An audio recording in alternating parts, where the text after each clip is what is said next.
আসসালামাইকুম সবাইকে। সবাই কেমন আছেন? আলহামদুলিল্লাহ, আল্লাহর অশেষ মেহেরবানিতে, আল্লাহ পাকের অশেষ রহমতে আলহামদুলিল্লাহ আমরা ভালো আছি। তো গতকালও রাতে প্রচুর বৃষ্টি হয়েছে, পরশু দিন তো ঝড় উঠছিল। তো আপনাদের ওদিককার কী অবস্থা সবাই কমেন্ট করে জানাবেন। তো অনেক সকালবেলা উঠে গেছি, আজকে হচ্ছে পবিত্র জুমাবার, শুক্রবারের দিন আজকে। তো অনেক সকালবেলা উঠে গেছি। একটা কথা হচ্ছে না, সবার ছুটি হলে মায়েদের ছুটি নেই, এই হচ্ছে আমাদের অবস্থা। তো ওর আব্বু ঘরগুলা ঝাড়া দিল, যেহেতু আমাদের কোনো হেল্পিং হ্যান্ড নাই, আমরাই একে অপরের পরিপূরক, একে অপরের সহযোগী আমরাই। তো আমি যেহেতু মানে উঁচা না, লম্বা না, তাই ওর আব্বু যে ঘরগুলো ঝাড়ু দিয়ে দিল। আমি এই যে বেডশিটটা চেঞ্জ করে ফেললাম, ওই রুমের বেডশিটও চেঞ্জ করে ফেলবো। আর আমার বাবা, এই বাবাটাকে কেউ চেনেন? ইস, বোনকে উম্মা দিয়ে দিচ্ছে। এটা আমার হোসেন বাবা, এটা আমার হাসনাত বাবা। এই বাবাটা আম্মুর খুব আদরের, বোনদের খুব আদরের, দুইটা বোনের একটা ভাই। তো এই আমার কলিজা পাখিটা আমার সাথে সাথে উঠে যায়। আমি সকালবেলা উঠছি, ও উঠছে, মানে উঠতেই হবে, তাকে উঠতেই হবে। যায় রান্নাঘরে পা চিপে উঠতেছে, এ পাশেও আগাইতে দেয় না, ও পাশেও আগাইতে দেয় না। তাহলে বলেন দর্শকরা, আপনারা বলেন তাহলে কিভাবে আম্মু কাজ করবে? আম্মু কিভাবে কাজ করবে? আর শুক্রবারের দিন ছিল বলে সবাই ওরা ঘুমাইছিল, তাই ওদেরকে ডাকিনি। তো ওরা উঠে গেল।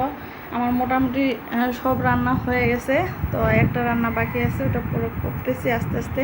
আর এই যে কাপড়গুলো ধুবো, ঘর মুছবো।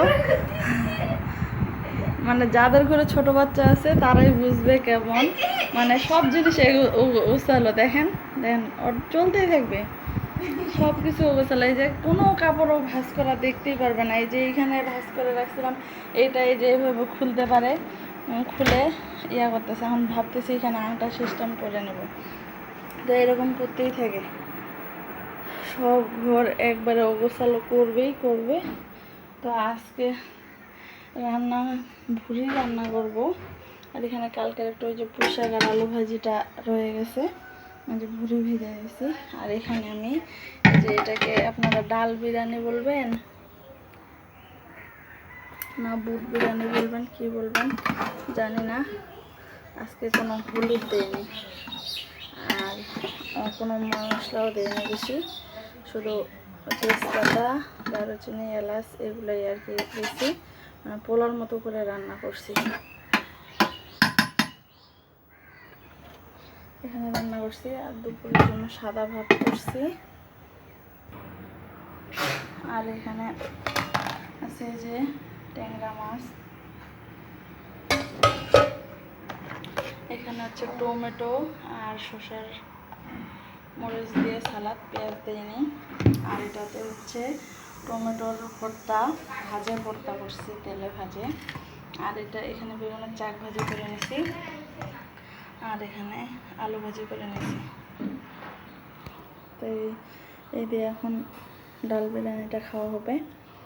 আর এখানে তো আছে লিচু, আর এখানে আছে পায়েস, একটা ভাবি দিছিল, তো সেটাই হয়ে গেছে। তো এই যে ফ্রিজ পরিষ্কার করবো। আর এই যে ঘরগুলো ছাদে ঝুল পেলে কী অবস্থা। তো আস্তে আস্তে সব কাজ করতে থাকি, আপনারা দেখতে থাকেন। আর বই ঘরে রেখে ফ্যানটাও মুছে দিল। রাফিয়া, শুক্রবারে একটা দিন মাত্র ছুটি পাওয়া যায়, আর সে একদিনে অনেক কাজ জমা হয়ে যায়। ওই আমার আব্বা যান, সেই 2টার দিকে বাথরুমে ঢুকছি, 5টার দিকে বের হইলাম, সব কাপড় চোপড় ধুয়ে টুয়ে 2 বেলকনিতে মেলে দিয়ে অনেক পাপড়গুলো পর্যন্ত ধুয়েছি। এখানে এগুলো ভাগ করতেই আছে।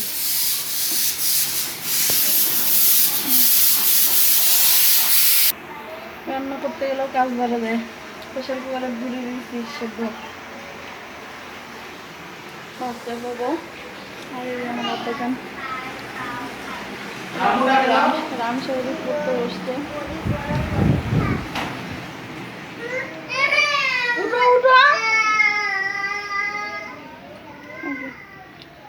এই রাফিয়া, পানির লাইন ছাড়ছিলা?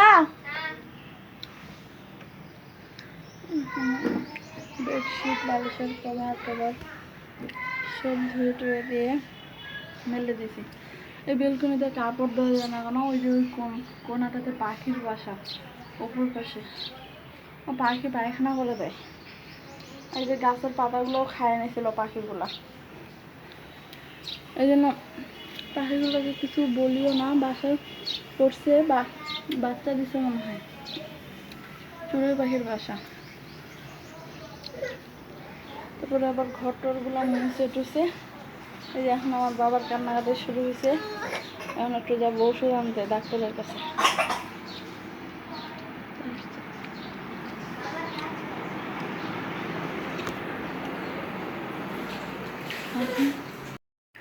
আজকে আবার ওরা বসেও বাইরে গেছিলাম ওষুধ নিয়ে আসার জন্য। আমার কানের ব্যথা আর পোকা ধরে দাঁত না, তবুও দাঁতের ব্যথা। আর কালকে আবার হুসেনবাবু ব্যথা লাগাইছিল, তো সেই কারণে আমার ওষুধ আনতে গেছিলাম। তো ওষুধ আনতে যায় হঠাৎ করে মনে পড়লো যে 2-3 মাস প্রায় হয়ে যাচ্ছে রাফিয়া হচ্ছে কেক খাইতে চাইছিল, টাকা নাই দেখে আনা হয় না। আর মানে এরকমই হয় মনে হয় যে টাকা পয়সা না থাকলে মানে যত আবদার আছে, যত ইচ্ছা আছে পূরণ করতে হয়তো বা একটু সময় লেগে যায়। তো আজকে ওর আব্বুকে বলেই ফেললাম যে রাফি একটা কেক খাইতে চাইছিল, তো ওর আব্বু নিয়ে দিল। তো লোকগুলো নাম লিখে দিতে চাইছিল এই জায়গায়, তো আমরা বললাম নাম লেখানোর দরকার নাই, যেহেতু আমরা জন্মদিন পালন করি না। তো বাচ্চাদের আবদার পূরণেই ওর মা এমনিতেই কেকটা বাসায় খাওয়ার জন্য নিয়ে আসলাম। তো এইটুকু কেকে আবার 300 টাকা নিল। তো যাই হোক, সাদামাটাভাবেই নিয়ে আসলাম, কোনো নাম টামগুলো লিখে নেই। তো কেক দেখে তো রাফিয়া বলে খুব খুশি, কারণ এই মে মাসের 1 তারিখে আমার জন্ম তারিখ ছিল। আর আমরা যেহেতু জন্মদিন পালন করি না, তাই আমি আব্বুকে বা আম্মুকে বলিও নাই যে কেক নিয়ে আসে জন্মদিন পালন করবো। আমার অনেকদিন আগে কেক খাইতে মন চাইছিল। আমি আম্মুকে বলছিলাম, আম্মুর মনে আছে। আম্মু আজকে নিয়ে হুট করে চলে আসছে, একদম সারপ্রাইজ হয়ে গেছে। মানে 1 বছর হয়ে গেল। 1 বছর না 3-4 মাস আগে বলছে, মানে 3 মাস হয়ে গেল মনে হয় কথাটা বলছে। তা আমি বলছিলাম যে সামনে মাস করতে 2 মাস কাটাই ফেলছি। আম্মু এই মাসে বলছিল কি সামনে মাসে সামনে মাসে কেক নিয়ে আসা হবে। আর হুট করে এই মাসে মানে শেষ দিন সেদিনই চলে আসছে। সারপ্রাইজ দিয়ে দিলাম নাকি? জি খুশি। এখন তাহলে কি করতে হবে? এখন এই যে আজকে এই রুমের বিছানাও চেঞ্জ করে ফেলছি, সব এগুলা ওরা ঝাড়ে দিছে ঝুলটুলগুলা। আর আমি তখন বেডশিট টেডশিট চেঞ্জ করে সব এগুলা পরিষ্কার করে নিছি। রামিসা, এই পেঁয়াজের বস্তাটা এটা বের করছো কেন?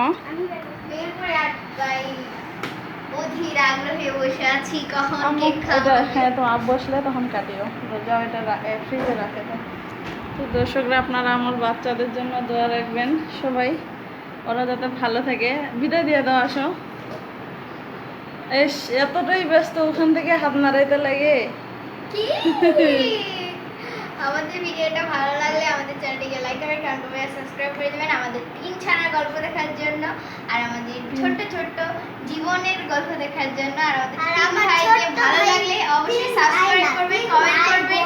বাই বাই, আল্লাহ হাফেজ। আমার হুসাইন ভাইয়া আসসালামু আলাইকুম।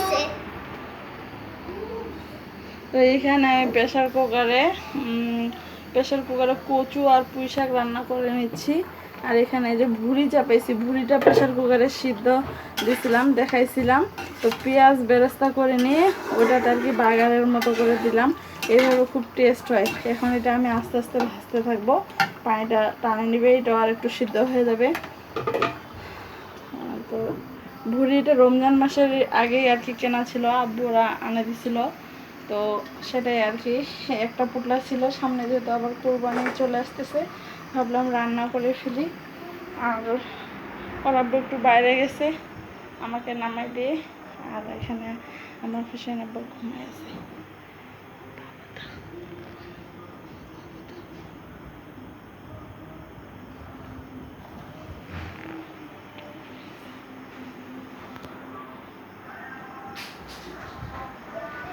আজকে বাইরে কোথায় জানি আর কি ওয়াজ মাহফিল হচ্ছে। বাবু হচ্ছে যে এখনো প্রসাবের কথা ভালোভাবে বলতে পারেন না, তো যেখানে সেখানে প্রসাব করে দেয় কখনো কখনো, আর কখনো আবার বলে। তো সেই কারণে আর কি আমাদের বাসায় এখানে কাপড় ওখানে কাপড় ছড়ানো থাকে। প্রায় প্রতিদিনই ঘর মুছি, তো সব সময় তো আর মোছা আর সম্ভব মাঝে হয় না মাঝে রাতের যখন সময়। বাথরুম লাগে আমাকে আসে মাইর দেয়, তারপরে বলি রাফা রাফা বাথরুমে টানে নিয়ে যায়। কে বলে? যেমন আজকে পানি খাইতে মন চাইছিল ওর ভাত খাওয়াচ্ছিল সময়ে, তখন হচ্ছে আমাকে আমার পিছন থেকে টান দিছে পানি খাবে, তখন আমাকে ডাকে আনলো রান্নাঘরে, তারপর পানি গ্লাস দেখাই দিই, পানি খাওয়াই দিলাম, তারপরে চলে গেল, তারপরে আর কিছু বললো না। হ্যাঁ হোসেন মাঝে আমাদের সাথে খুব ফ্রি, কিন্তু বাইরের কাউকে দেখলে কান্না করে, তারপরে বাইরে গেলে ওর আব্বুর কোল থেকে নামে না, তখন মনে হয় আমাকেও চেনে না এরকম করে। তো আজকের ভিডিওটা বড় করতেছি না, আপনারা সবাই ভালো থাকেন, আল্লাহ আপনাদের মনের আশা পূরণ করুক। আপনারা আমার বাচ্চাদের জন্য আমার জন্য দোয়া রাখবেন। তো আল্লাহ হাফেজ, আসসালামু আলাইকুম। আর যদি আমাদের ভিডিওগুলো, আমার বাচ্চার দুষ্টু মিষ্টি ভিডিওগুলো ভালো লাগে থাকে, অবশ্যই লাইক দেবেন, কমেন্ট করবেন আর সাবস্ক্রাইব করবেন। আল্লাহ হাফেজ, আসসালামু আলাইকুম।